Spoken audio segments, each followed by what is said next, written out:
Welcome to Impact and Influence, the podcast for current and emerging leaders to build on leadership capability, sustainability, and purpose. This series opens the door to what's possible to build a life in leadership by design, not by default.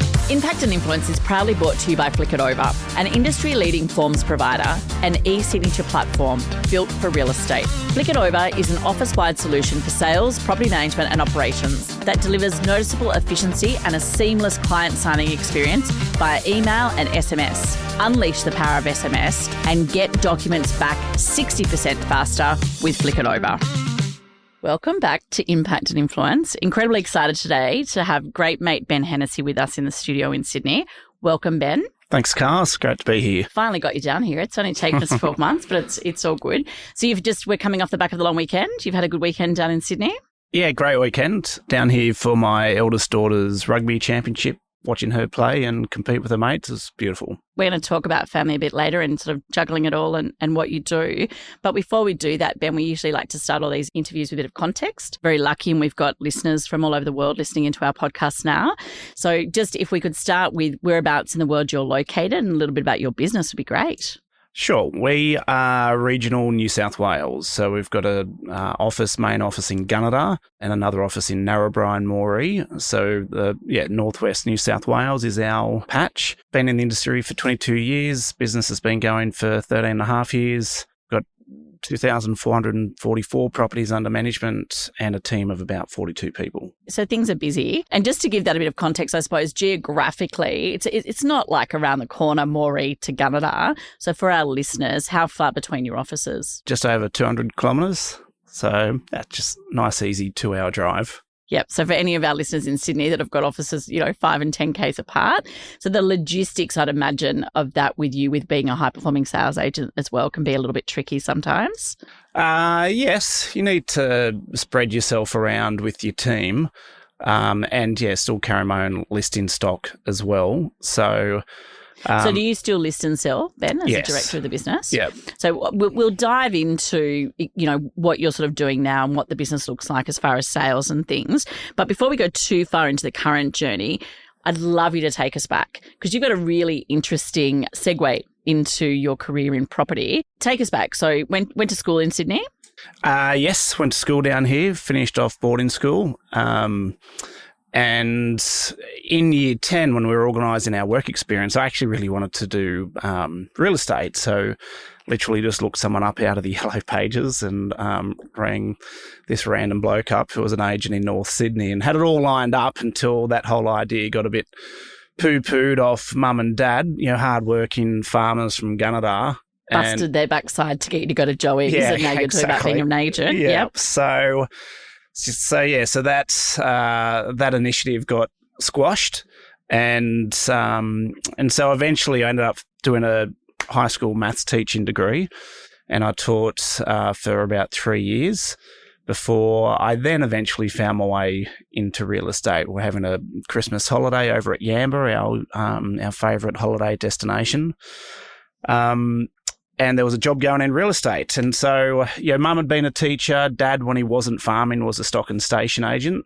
So it was kind of in the blood. It was definitely in the blood, yeah. So when I went in for the interview and I said to mum and dad, look, I think I want to get into real estate. And mum was horrified and dad was stoked. So, but yeah, they've been great supporters throughout the journey. And yeah, so I had 3 years of doing real estate in Yamba before moving back to Gunnedah via a round-the-world trip. I'm really curious if you can paint us a bit of a picture because you're a great storyteller, and I mean that in a nice way, not saying that you put GST on top, but you've got this calmness and consistency about you, which we'll talk about when it comes to your leadership traits.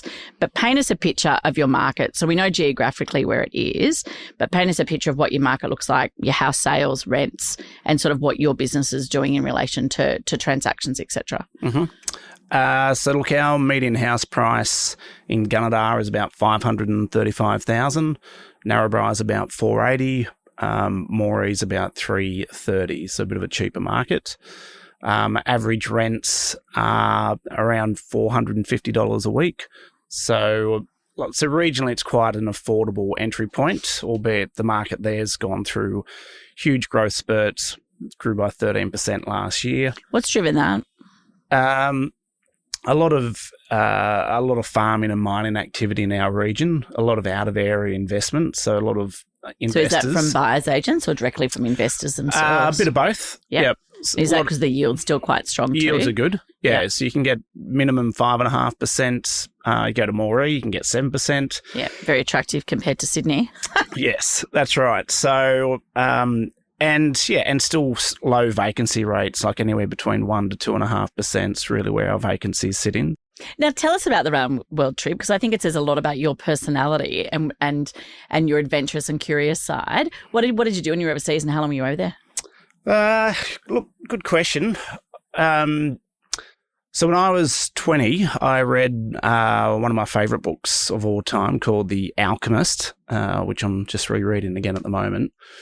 And it's more of a fable than business psychology, but it tracks the journey of a young lad in search of his dreams. So the author of that also wrote another book called The Pilgrimage, which is all about a 1,000-kilometre trek through northern Spain called the Camino. So I read that in when I was 20, and I'd always wanted to do it. So when I was 28, I left Yamba and ventured off overseas to do my 1,000-kilometre trek across northern Spain, which it was very much a bit of a spiritual journey, and unpacked a lot of things that I'd picked up in my first 3 years in real estate. I swore to myself. Such as?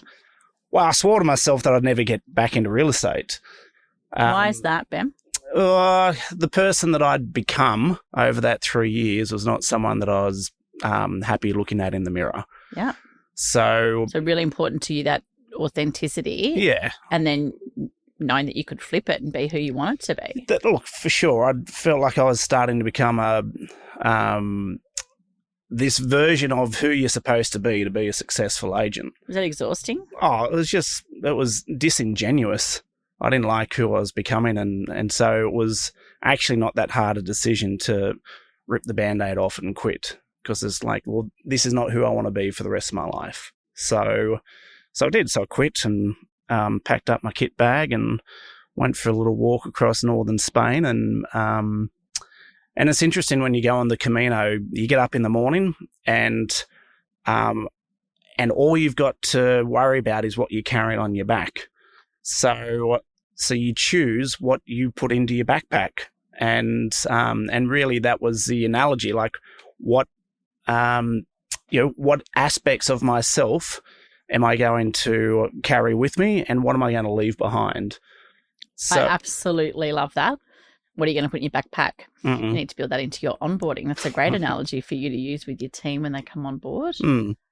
So it was a great journey. Met some beautiful people, and I guess it really ingrained in me the importance of contribution and charting my own path, and feeling like I was living a life that was authentically mine. Not one that was following a script written by somebody else. It's really interesting when you say about what you put into your backpack. And you and I talk a lot about controlling the controllables and what you can control and what you can't control. And I think that's a real aha moment for me. I've gone straight to, what can I do with that with merchandise? And what can I do with that in our training? So I love that analogy. And what about days on market for property management or sales? What are you sort of looking at the moment? We've just had a bit of a recalibration in a lot of markets. Have you seen that yet off the back of the federal budget? For rentals, our days on market is about 20. So, so that we would love that to be lower. But there's a little bit of price resistance there amongst tenants, as there should be. Like, it's all about cost of living pressures. That's about, just for our listeners, that average day is about 20. At the moment, we're seeing consistently across all of our markets 17 to 22. So that's sort of in line with what we're seeing in metro and regional. Yeah. Yeah. And what about sales? About 52 days on market. Okay. So that's up quite substantially from last year for you as well. Mm-hmm. Is there a price point that's moving or sitting still? Anything under 500's racing out the door, either within a week of hitting the market, if not off market. The $500,000 to $800,000 markets are reasonably slow, And then top end is still actually performing quite well. So, small acreages, properties around $1 million are still selling. Farming stock still selling well. So, we just sold a $20 million farm in Moree a couple of weeks ago. Nice mic drop. I liked that. That's an amazing sale for you guys. Is that a record for Hennessy, a $20 million? Yeah, that was definitely our biggest. Yeah, that's incredible. So Congratulations. Well done, Ed, our sales agent. He put it all together. Yep. Kudos to him. Good shout out for Ed. That's an incredible sale. Are you doing much broadacre? More and more at the moment. So, just starting to get a bit of a footprint in that space, particularly since we expanded into Moree in December last year. So, Ben, you, when you got back from overseas and you went back into real estate, we got to play a little bit for a while and work together, and you left, and we don't want to talk ill about anybody, but I think there's a learning in here for people when you've got an appetite and you're hungry and you're a bit entrepreneurial, when you're working for somebody else and that's not fed or there's not a discussion about it, that we lose great people and they start on their own. What would your advice be to other principals that are listening, or someone that's perhaps in sales that have got an appetite to come into ownership? Like, how should you start that conversation? Like, when I started out on my journey, I'd been thinking about going out on my own for a couple of years. Instead of going out on my own, I got courted by another larger corporate brand, and so went and threw my hat in with them. But inevitably, the itch to be my own boss and to chart my own path. And do it your way. Yeah, like you had some right. pretty cool ideas and good processes and innovation and training. Yes, definitely. And that wasn't being fed, right? No, it wasn't. It was being, it was just falling on deaf ears. Yep. So it was really a crossroads moment. I was put another new employment agreement in front of me with very onerous restraints of trade built into it, and that was my moment of going, well, it's either now or never. I'm either going to, make my bed and lie and, be happy with that, or I'm going to venture out on my own. So made the bold decision to start. And so, 13 and a half years ago, rolled the doors open for the first time in Gunnedah, with no clients, really no money. Mum and Dad lent me, $50,000 to get started. Yep. That's how we started. Lawsuit against from the ex-employer, and my youngest daughter was born 2 weeks after we opened the doors up. So I had 3 kids, 3 and under.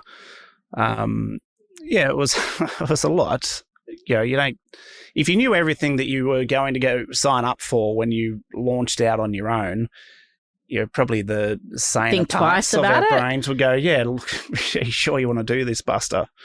But so let's talk about that then, because I think everyone always thinks it's greener on the other side, right? And they go open my business and all everyone sees is let's just use 50-50 because it's easy analogy. They're keeping 50%, right, as the employer.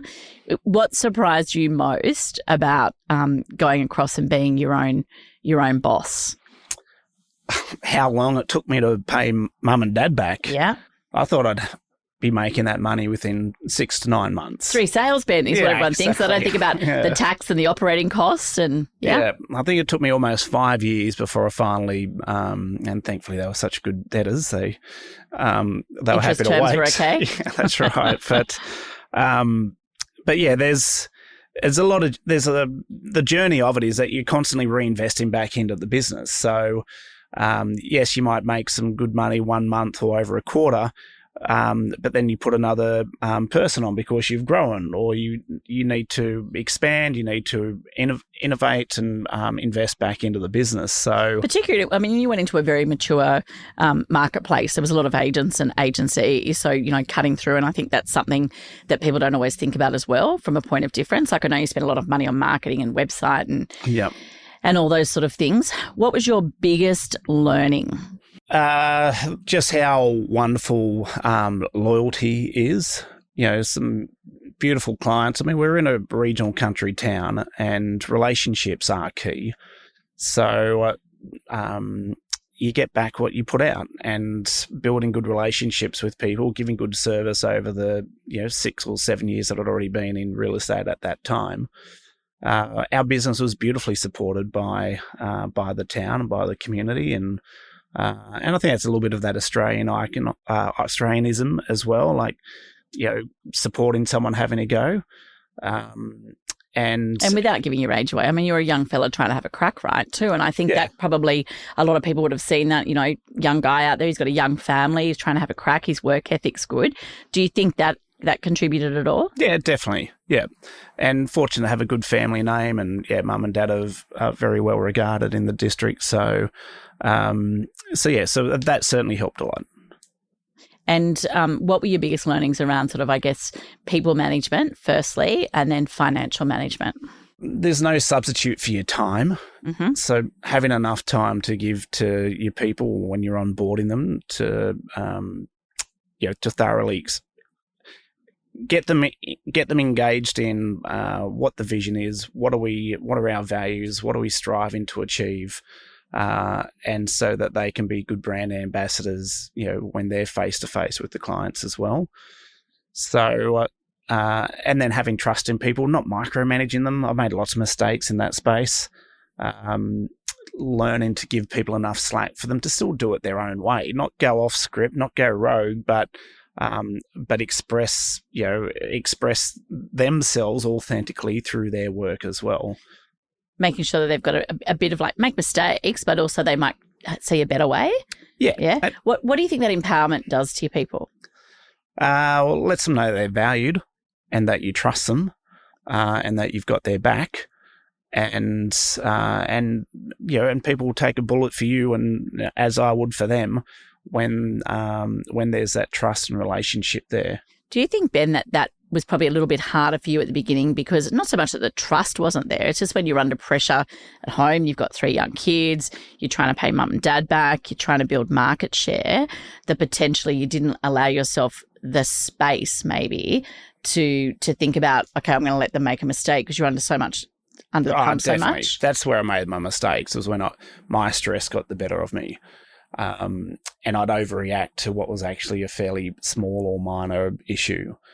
And so then you have potentially a relationship damaging confrontation with your team members that you love, because they haven't executed it exactly the right way that we wanted to, or a client's rung up and been a bit disgruntled. So, and the reality is the client is not always right. That's completely false.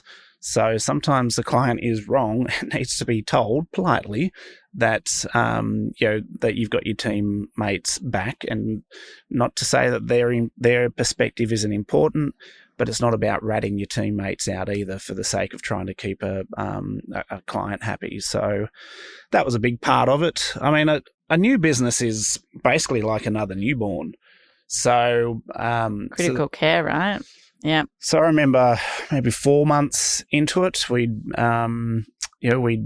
grown, we'd recruited already, and managements were flowing in. I think we'd gotten to 90 managements in the first 3 months. Extraordinary. But we're out of money.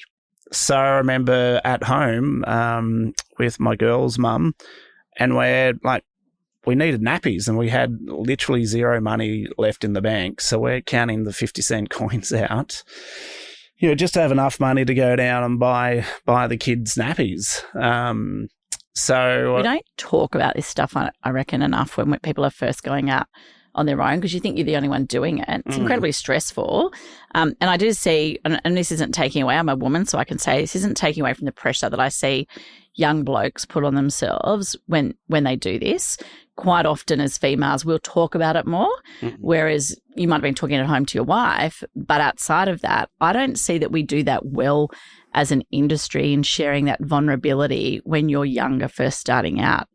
What do you think? Not at all. I didn't talk to anyone about it, really. It's important though, right? Oh, it's very important, because you need that pressure outlet. My team all expected me to show up and be strong and be a good leader, and Chief Energy Officer, here he comes. So you walk in the door and try to bring your best, which is a good thing, right? To have that call of responsibility to yourself, to your team, to go, well, regardless of what's going on in the background, I need to turn up and show the best version of myself to my team. But then you're trying to manage that juggle on the home front as well, and you're rolling in the door after a very full day's work, and to young kids, and to a young mum who's been stuck at home with the kids, and that's probably where, in hindsight, that's where I didn't manage that very well. So, so then 18 months into the journey, the business is just starting to get some traction, and the marriage fell apart. And so then some very long, hard nights of the soul, questioning decisions and dealing with the regret, right? And dealing with is it all worth it? Yeah, dealing with the grief of a future lost that, was a big part of my motivation to get out of bed every morning. Like, what we were building was purpose for your family. Purpose for the family, exactly. So that was a very difficult time. Thank you for sharing, Ben. I think when we talk about providing great environments for our team and our family, very hard to do that when you're under the pump, either financially or lack of sleep, or there's anxiety. So creating a safe work environment and at home and at work comes back to sometimes radical ownership of self. Something you've got very good at in the last couple of years is that sustainability of self and your health and your mental fitness. What do you do around that? What does that look like, and how have you grown in that space? So one of my favourite sayings is the greatest gifts come poorly wrapped. And probably for everyone, there's a story of challenges and tribulations and the trials of life. I guess I liken my difficult times to, a bit of a fiery crucible that you're going through. And, this is where your character gets formed as a person, though, is when you're going through tough times, and you've got to dig deep and find the wherewithal within yourself to continue to soldier on. Like, when you're going through hell, just don't stop, keep going. And much like a bit of a furnace with the forging of metal, that's where a lot of your impurities get burned away, and that's where the steel of your character, I feel, is revealed and strengthened. So that's really, and then you can rely upon that next time that you're under pressure.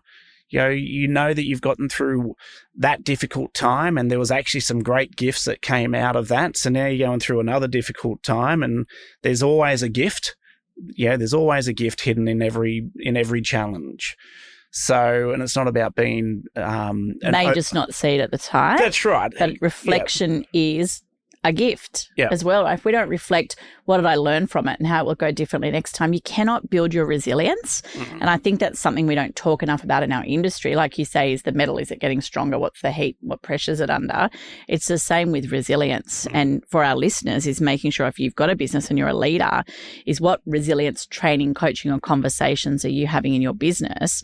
Because unless you're a resilient leader and you've got a resilient business and resilient people, you can't ever realise what you're capable of. Mm. And I think that's a really good learning. Tell us about your fitness. Tell us about your time with Dr. Fred and how that has helped with those things as well. Yeah, so look, I do prioritise my fitness every day. So I like to run and work out, and that's a really good mental reset for me. I'm not a big meditator, but when I run, I don't run with any music on. I'm just being present and, Good point, actually, allowing you, be present, allow yourself to be. Yep. I've got a few little phrases that I say to myself to keep me grounded and feeling grateful.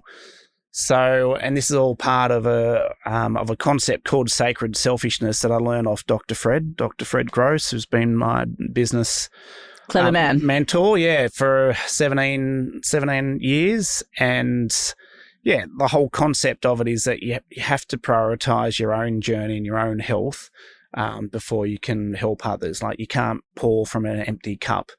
You've got to make sure that I make sure that I'm doing what I need to do to fill my cup up. Exercise, getting enough sleep, spending time with my loved ones. I'm a lot better now at when I'm with my kids or with loved ones, being present. Not jumping on and off the phone all the time, not checking emails, or most things can wait. Every now and again, you got, an urgent deal that needs time there and then on the spot. But a lot of the other time I'll just say, well, that has to wait because, time with my kids is something I don't get back. Ben, it's a really good segue into our next conversation. So probably just to close off on that resilience piece, I think so many people think when they're doing their business plans, right, be it a leader or a sales agent, whatever it is, and they consider, what's my GCI going to be like? What's my appraisals? When am I going on holidays?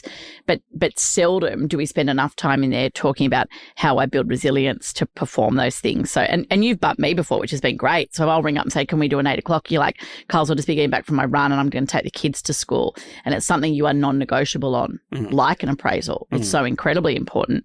So if we want to build that resilience is making sure that our sleep, our exercise, our tribe, our perspective, our joy and our gratitude is in check. Culture, which was my segue into your team and your culture. And you do have an incredibly beautiful culture with your people. Has that been by design or by default? Look, by design, I think. Having young kids and being a single dad, and then for quite a while, my daughters were living 400 or 500 kilometres away. So when they were with me, I still had to work. So I'd bring the kids into the office, and all of the beautiful mother hens of our business would help not help raise the kids, but certainly was very welcoming. Tribe. It does, definitely. And that is a pillar of resilience, is your tribe. Yeah. So unless you've got the right people around you at work or at home, very, very hard to ever have joy or realise your best. Yep. So we've maintained that culture of a very family, welcoming environment. So a lot of our team, their kids will come in after school and you either sit there or sometimes they'll help and they'll fold up brochures or they've got to earn their keep, Ben, so it's good to see. So having that family-like environment, and we do, our group chat is called the Hennessy Hens. So, we are very much a family-like ethos. So, our 2 values for the business are all underpinned, or everything's underpinned by authenticity and accountability. They're our 2 values. We don't try to overcomplicate it with a whole bunch of them. We want to be the most authentic versions of ourselves, first and foremost for ourselves, so that we feel like we're, and I guess this is my learning from my time in Yamba and then walking the Camino, is you got to be happy with the person who's looking back at you in the mirror. So it's almost like the pub test, isn't it? Yeah, it is. But the beauty of real estate. One of the reasons I got into it is because the positive psychology that surrounds so much of what we learn in sales will transform you as a person as you learn to master your craft. So, so all the greats like Jim Rohn and Tony Robbins and Les Brown. So I used to listen religiously to a lot of the sales training that came out of these guys. Brian Tracy, Psychology of Selling, like that. 101. Oh, and it set this, it really helped me in a time of my life when I was struggling with my own identity. And yes, I had to go on a bit of a growth journey with that, but I still fall back onto those foundations now. And that's a big part of, I guess my authenticity is still being a lifelong learner. And, it's probably summed up by part of my passion is how do I leave things better than I found them? Including each day that I'm about to launch into, about my business, about my clients, about my team. How do we make sure that we're leaving things better than we found them as a collective? So, and then the accountability piece stops it from getting too sentimental, too mushy, which is that we still have a job to do as well. So we still are all beholden to the responsibilities that come with our jobs, to our clients, to our teammates, to the company, to the bottom line as well. There's an accountability piece there that you can't escape when you're in business. So a question on that. Yeah. So you've got much better at it, and it's been definitely a part of the business plan when you and I have been working together, is how do we scale you back more and more? Because you were 70%, if not 80% of the revenue of the business. You've been very good with that strategically in the last 2 years, winding that back. But what does your role look like, and how do you create the conditions for that accountability when you're not always present at every stage of the customer journey or in each of the offices? That's probably still the thing that I lose sleep about is... so it's still a work in progress? Making sure that I'm available enough to all of my team. Yeah, I'm certainly not going to sit here and say that I'm a 10 out of 10 with that. Well, I think you have to learn to let go of that a little bit too, the bigger you get. And something you've been exceptional at is that relationship one-to-one. But if you are choosing to scale, then it's like, what am I prepared to let go of? Yeah. And elevate leadership around you to lighten the load. So how have you done that recently? Well, accepting that I don't need to be the number one sales agent. Okay, so letting go of that. Yeah. And elevating your salespeople. What about in leadership or management, in property management or operations? Well, recruiting from within some wonderful people. So we've got an excellent operations manager, Amanda, who's been with me for 5.5 years. And Mans has grown from right through the business. What role did she start in with you? What role did she start in with your business? She was our leasing agent. Yeah, right. So she went from leasing agent to inspection manager to property manager to efficiency expert. And she's very good with systems, isn't she? Very good. Yeah. So, but then Jen Shorter, Jen is our group head of property management, which we've promoted her into that role at the start of the year. Why did you elevate and promote Jen into that role? What were the key traits that you wanted her to have in that role? Jen's just like the mother hen of the whole team. She's got influence, right? Yeah. And she's got respect. Everyone loves her. Yeah. Everyone knows that. She can have a hard conversation, though, with them if she needs to, which is what you need. Yep. But there is respect there, right? Absolutely. And she knows property management inside out. 7 years ago when she started with us, Jen came out of the hospitality industry and... Tick. Yes, very hard worker, but sat down and said, now, you do know I don't know how to turn a computer on, don't you? And it's like, oh, Jen, we can teach you that. You know half the town, including which half we want to rent to and which half we don't. So that's a good point. Yeah. So that's been great. And and we've got a lot of really good people in the business. What's that been able to do? And I know that you're working on someone else coming through and helping you in that operational side of PM.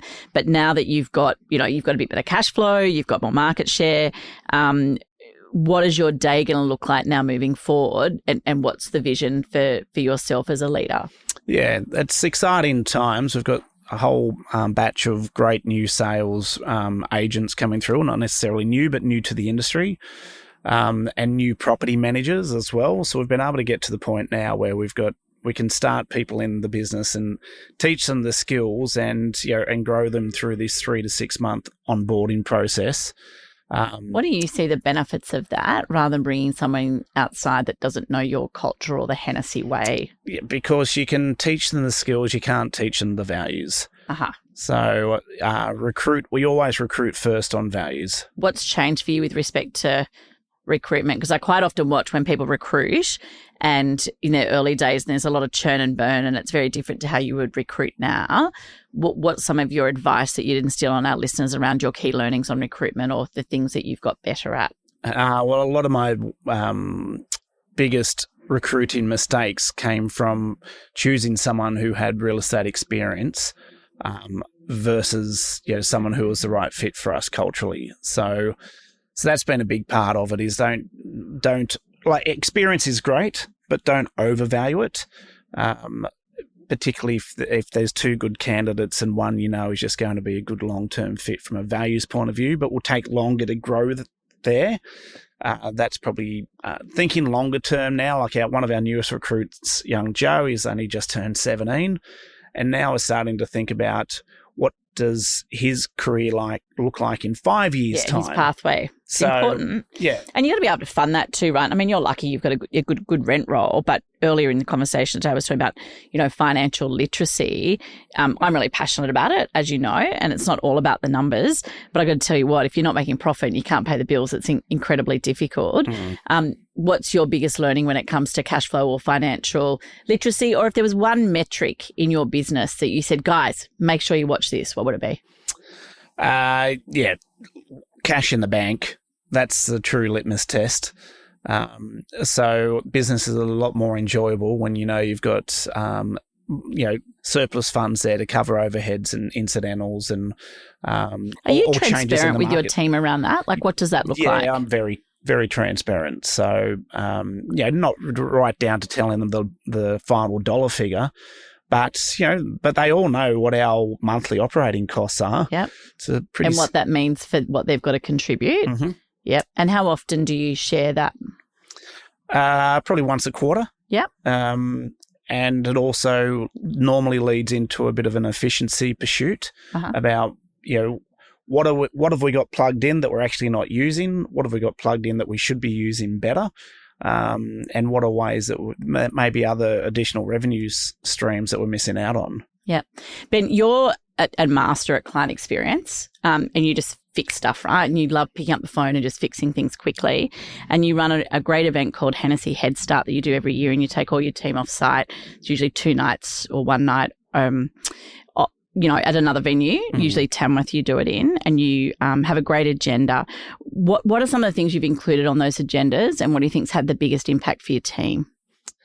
We've brought some of our landlords in for some Q&A. So clients, and ask them straight hand in front of the team? Yep. No, what were some of the learnings? A lot of them don't. Some of the landlords didn't care about a lot of what we care about. What you thought was important and what they'd value? Different landlords have got a very different DNA as well in regards to how they want to be communicated with. Some just want the final line entry, others want the whole story. So trying to understand that and how to proceduralize that so that our property management team can tailor their approach based on based on the categories of landlord that we're dealing with. And making it scalable too, right? How do you then build that for scale? It's very different to operating probably where you were in the early days with, a couple of hundred managements. Yeah. Client experience for your team internally. So you and I quite often talk about team being the internal customer as well. You've rolled out some cool things around pinnacles and milestones for your team. What does that look like? Team retention's one of your best metrics of how your business or the health of your business, because people don't tend to leave if they're happy.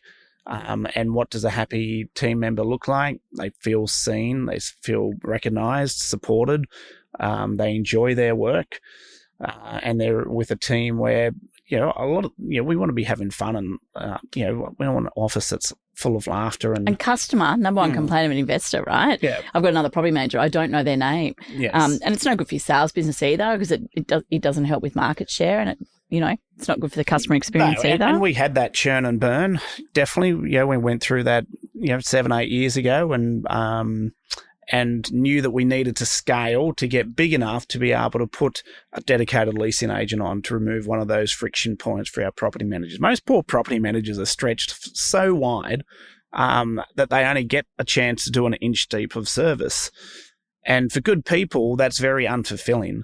So, one of the things that I'd do differently is that I'd probably scale faster. We had some amazing organic growth, and then we plateaued, and then we've gone on a bit of an acquisition journey starting back in 2020, but definitely ramping up over the last 12 months, because with that scale comes opportunities to have more dedicated swim lanes, have your good people stretched not as far. Yes, there's always going to be friction points in property management. We're problem solvers, but you've got to lean into that and enjoy it, and know that you're not running at 100% capacity all the time. So, conference next year, we're going to have a great debate on whether acquisition is better than organic growth.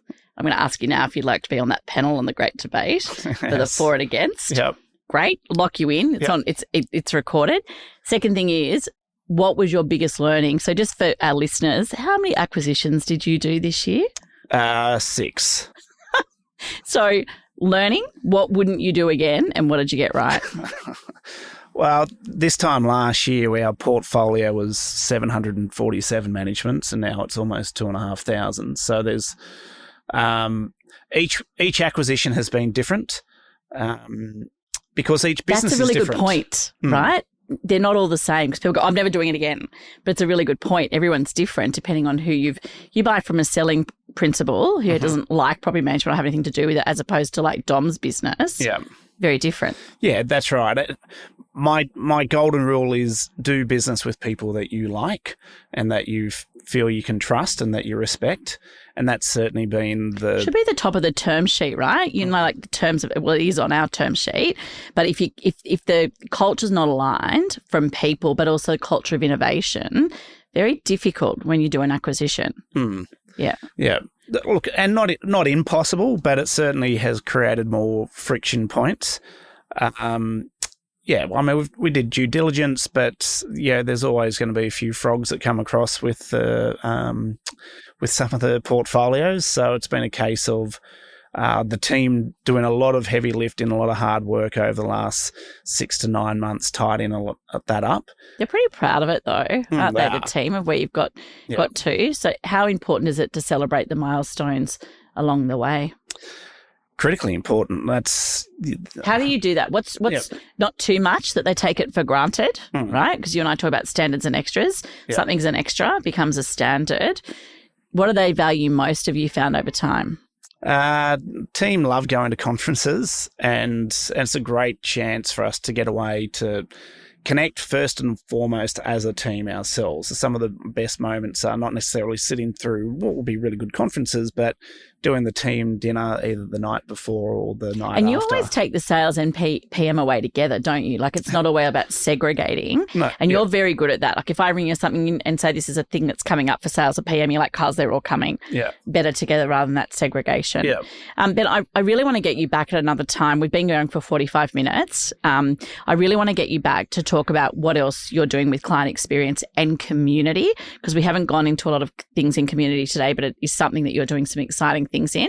So I'm going to get you back in 3 months to talk about that, but I want to finish here. What's your favourite quote of all time? Look, it's always been love many, trust few, paddle your own canoe. Ooh, so, I like that. Meaning, look at the world through a lens of love. I actively choose that every morning.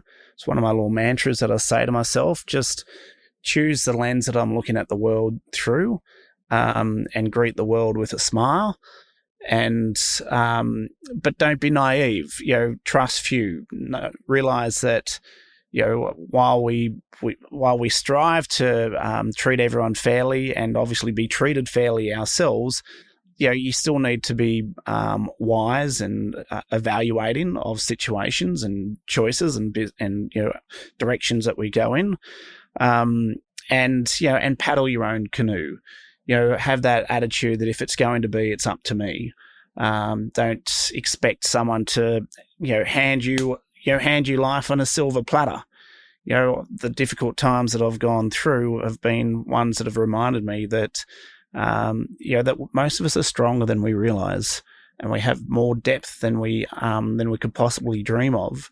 And it's about harnessing that and tapping into it and finding the strength within yourself. And that's not to say you don't have spirituality and faith. I mean, I almost became a Catholic priest when I was 20 years old, and that was out of a desire of wanting to serve people and make the world a better place.